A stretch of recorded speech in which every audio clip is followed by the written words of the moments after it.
I am Ferdinand Marcos, and I am the President of the Republic of the Philippines.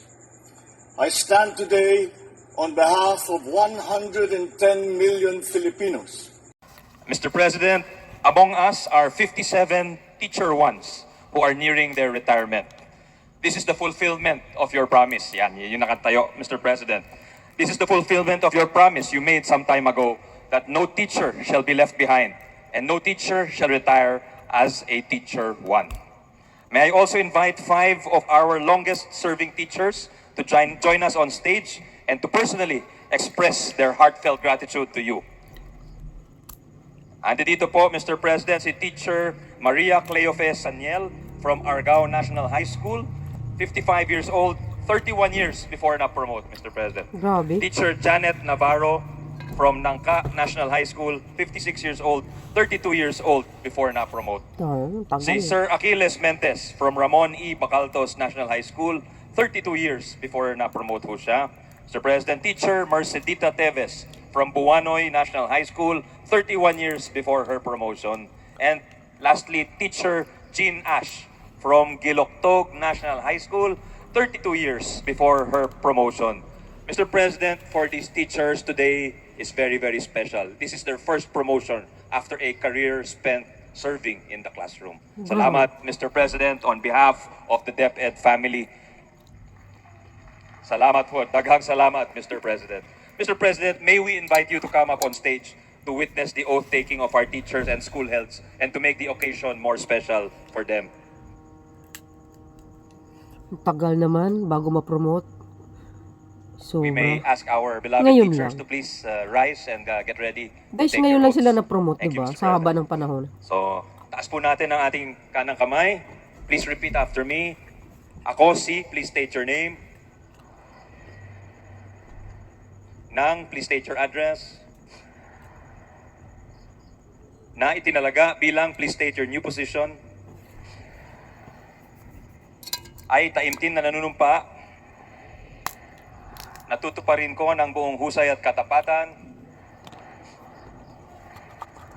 sa abot ng aking kakayahan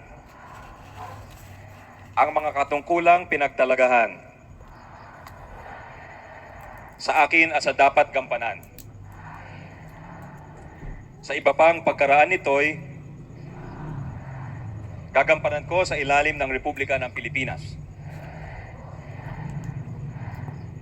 na aking itataguyod at ipagtatanggol ang saligang batas ng Pilipinas. Na tunay na mananalig at tatalima ako rito. Nasusundin ko ang mga batas at mga kautosang legal at mga dekretong pinaiiral ng mga sadyang itinakdang may kapangyarihan ng Republika ng Pilipinas. At kusa kong babalikatin ang pananagutang ito nang walang anumang pasubali o hangaring umiwas. Kasiyahan nawa ako ng Diyos. Congratulations po to all of you. Once again, our heartfelt congratulations to our teachers and personnel. Magandang hapon po sa inyong lahat. Maayong adlaw kaninyong tanan. Para akong teacher, para sabay-sabay talaga ang sagot. Anyway, ako napakasaya nito. Nagkaroon ako ng pagkakataon na makasama kayo dito sa lalawigan ng Cebu, lalong-lalo na dahil sa okasyong ito. So I congratulate the newly promoted teachers and principals from 44 municipalities of Cebu Province. Wow. This ceremony reflects your commitment to shaping young minds, strengthening their character, and guiding them towards a brighter, more progressive future. More than just an individual milestone, this promotion sends a message of hope and inspiration to thousands of teachers and principals who aspire to follow in your footsteps. This occasion also signifies this administration's deep appreciation for the work that you do and our commitment to ensure that our teachers continue to receive the support and recognition that you all deserve. This commitment becomes even more important today as we confront the pressing challenges in our educational system. According to the Second Congressional Commission on Education, for years, many public school teachers had very limited opportunities for promotion. The system that we have did not have higher positions and clear pathways for advancement. It took 10 to 20 years for a teacher to progress from teacher 1 to teacher 3. Yung nakasama po natin, 30 taon nag-antay. Ang iba, decades, 3 decades. And another equally lengthy period to move from teacher 3 to master teacher 1. Because of this, many educators left and pursued administrative positions to receive higher compensation. At worst, they left the teaching profession altogether to find better opportunities elsewhere. And this aggravates the shortage that we have of teachers in the Philippines. So, to overcome these hurdles, we implemented the Expanded Career Progression or ECP system for public school teachers. We have institutionalized this reform in September 2025. I did this by signing into law the Career Progression System for Public School Teachers and the School Leaders Act. See guys, galing. Wow. Under this new system, this ECP system, the teachers now have 2 clear pathways for advancement. Classroom teaching and school administration. Pinaghiwalay na natin yan. More importantly, it created many positions such as teacher 4 to 7, master teacher 5 to 6, and school principal 5, providing our teachers a clear career path and more opportunities. Through reclassification from August 2025 to February of 2026, we have successfully promoted nearly 19,500 teachers and school heads all over the country. Today, here in Cebu, sinasabi ko nga kay Seksani, pagpasok ko rito, marami-rami yata itong nandito. Today, we are promoting more than 3,000 of you. Wow. 3,300 teachers and principals, including the 57 Teacher 1 retirable teachers. Busa, wala na yung teacher na mag-retire ng Teacher 1. We also implemented several programs to promote teachers' welfare. We have created over 61,500 teaching positions from 2022 to 2025. As of January 2026, 97% of these positions have already been filled. To address the administrative burdens that are being placed on teachers, we created non-teaching positions. 23,500 administrative officer 2 positions and 1,500 project development officer 1 positions during the same period. As of January of this year, almost 100% of these positions have already also been filled. Wow. And starting school year of last year until 2026, we released the full 10,000 pesos teaching allowance also. Yun, no? Congratulations po. Galing ng Pangulo. All of this has opened new doors for career advancement for teachers and for school personnel. We are addressing long-standing barriers to professional growth, strengthening morale within our education sector. Kung dati po, may pangamba kayo na matatapos ang mahabang panahon ng serbisyo, hindi kayo mapopromote. Ngayon, mas malinaw na ang landas ng pag-unlad ng inyong propesyon. Marami sa inyo ang naglaan ng buong buhay sa pagtuturo. Gumigising ng madaling araw, natutulog ng hating gabi upang turuan, gabayan at hubugin ang kabataang Pilipino. Bukod pa riyan, kayo rin ang inaasahan ng gobyerno upang tumulong sa mga programa, sa mga activities tulad ng eleksyon, programa sa kalusugan, marami pang iba. Para sa inyo, ang pagiging guro ay hindi trabaho, ito ay bokasyon, isang sagradong tungkulin para sa inyo. Kaya't nakakaiba talaga ang teacher sa ibang klaseng trabaho, sa ibang klaseng public servant. Lagi kong sinasabi, at napuna ko ito nung governor ako, sabi ko, ang pinakamasibag talaga na public servant ay ang ating mga guro.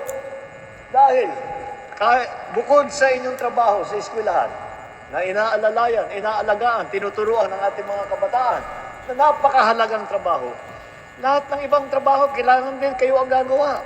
Kayo ang ang yun ang sinasabi ko, kayo ang gumagawa ng tuniladang pansit para magpakain doon sa mga bisita. Kayo yung mga nasusugatan na, yung mga daliri sa kakatamtax doon sa mga tablecloth para may magandang uupuan ng ating mga bisita. Kayo ang nagpagbubuo ng mga program, mga pagka merong may Activities. graduation, kayo rin ang gagawa. Kapag may festival, kapag may anniversary, kayo ang gagawa. Pag may foundation day, kayo ang gagawa. Teacher lahat. Lahat. Eh, sabi ko, wala naman sa, yung mga pinupuntahan kong ibang bansa, wala ka namang nakikitang ganun. Dito talaga sa Pilipinas, iba ang mga ma'am at saka mga sir, ang ating mga teacher natin. Maraming salamat sa inyong servisyo. Dahil dito, napakalaki ang paghahanga at respeto ko sa inyo. Sana'y makatulong ang mga oportunidad na ito na mapabuti ang buhay ninyo at ng inyong mga pamilya. We also recognize the newly promoted personnel of the SDO, Cebu Province. I encourage everyone to continue serving as an example to educators around the world. Lead with empathy, teach with skill and compassion, live with integrity. Nasa sa inyong mga kamay ang hinuhubog ang mga susunod na leader, ang ating mga siyentista, mga doktor, mga manggagawa at lingkod bayan ng ating bansa. Guide our youth as they continue to learn more about themselves, as they expand their horizons and they reach their full potential. Together, let us shape a bagong Pilipinas where teachers are valued, students are fully supported, and communities are empowered through education. Daghang salamat, mabuhay ang ating mga guro, at mabuhay ang bagong Pilipinas. This time, sa Buanoy na...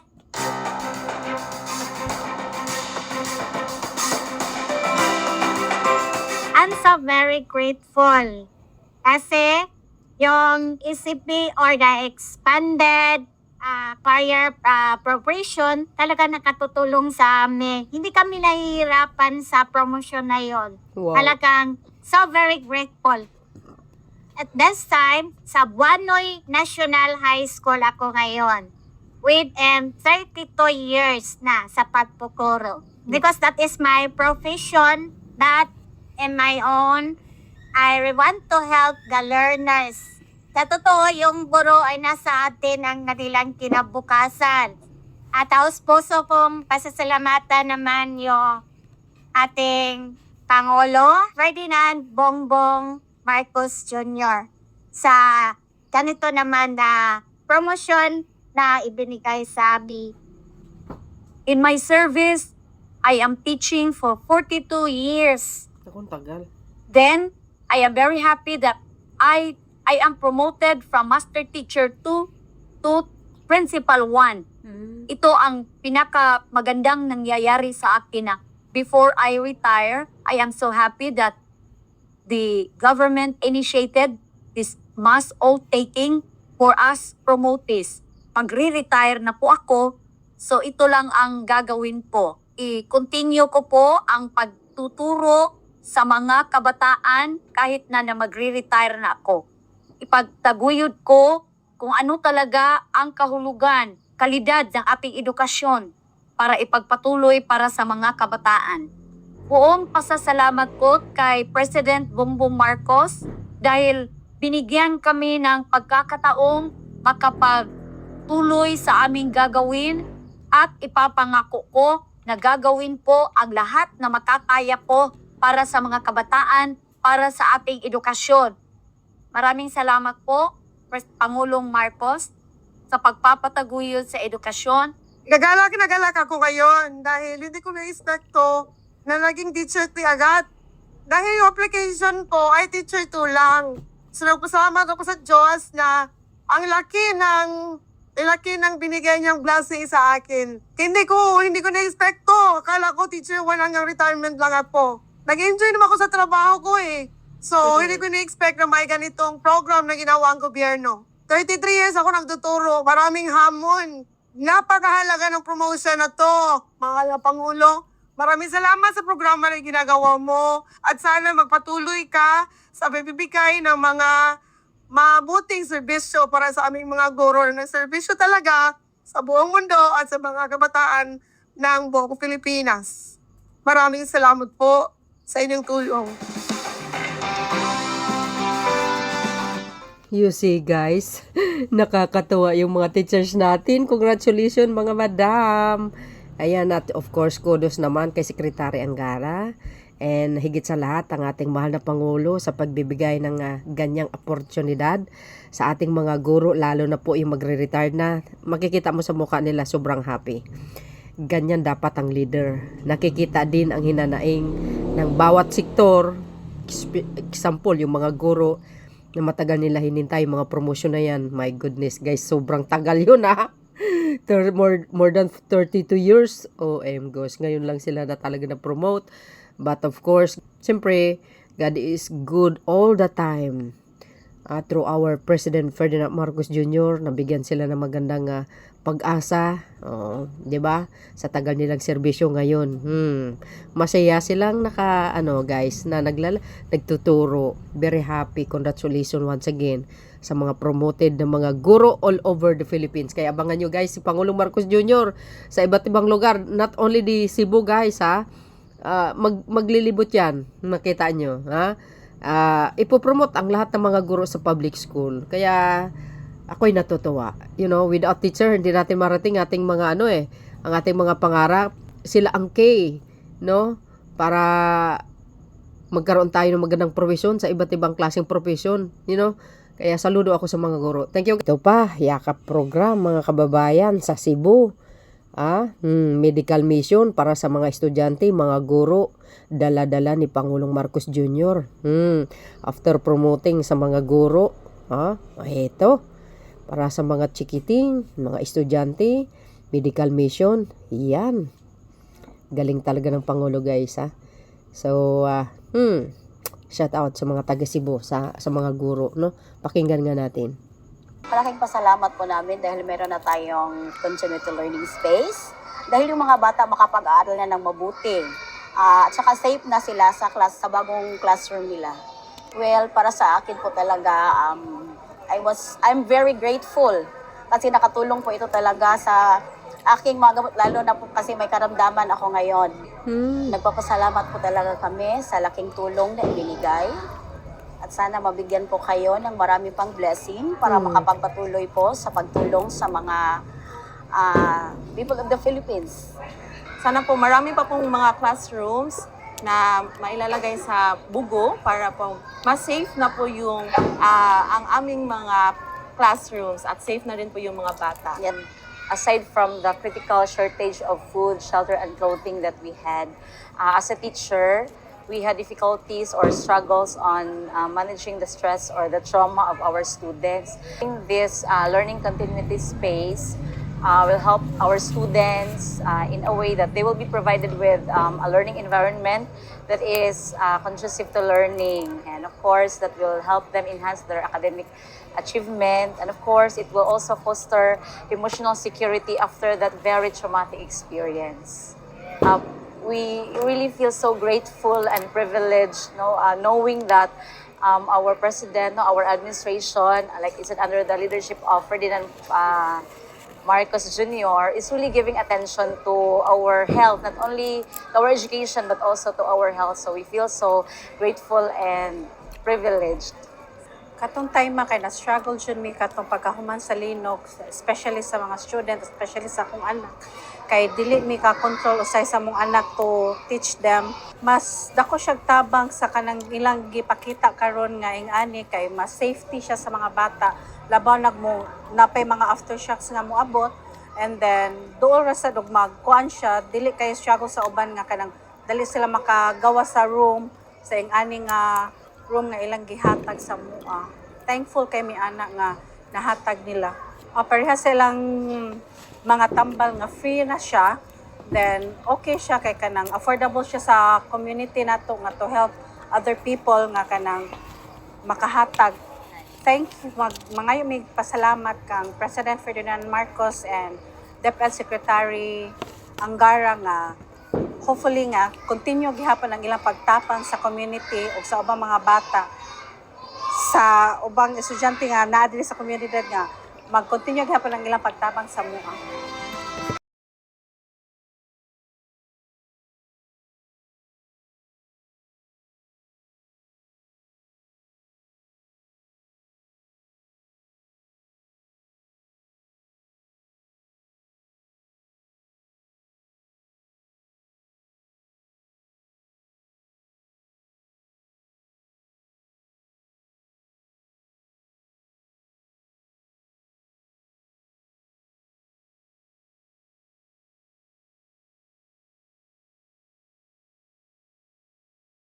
Guys, yan ang ating mahal na Pangulo. Hindi lang po hindi lang pangunahan yung inaugurasyon ng Mactan Cebu, pag-oath-taking sa mga guro. Siyempre may kasamang medical yan. Kaya yan, no? Siyempre sa gobernador, no? Kay Gobernador Baricuatro, ayan, kasamang Pangulo. Nakaka-overwhelm din talaga, sa iba't ibang lugar guys, gagawin yan. Kaya abangan nyo ang Pangulo. Tulad ng sinabi ko. Aba, malang gamot sa labas. Sa pharmacy, yan, libre. Nakaw! Pag once na pumunta ang Pangulo sa mga lugar nyo guys, katulad dito, mag-out-taking ng mga promoted teachers, asahan nyo po, libreng konsultayan, libreng gamot, para sa lahat. Kaya, thank you Mr. President. Secretary Angara ng DepEd. Shout out sa inyong lahat, sa mga taga Cebu. Kudo ako sa Marcos administration. Ibig sabihin guys, under the leadership ng ating mahal na Pangulo, napakagaling. Napakaganda ang kanyang mga proyekto, mga magagandang programa talaga. Ay, bihira ka lang magkakita ang ganyan. Mas guys yung utak ng Pangulo, malikot, no? Sa mga magagandang bagay na magbe-benefit talaga ang mamayang Pilipino. Kaya abangan nyo guys ang ating mahal na Pangulo sa mga lugar nyo. Thank you guys for watching. Follow me and likes. See you again on my next upload. Bye bye and boos. God bless Philippines. To God be all the glory. There's more guys. Bye everyone. Bye guys.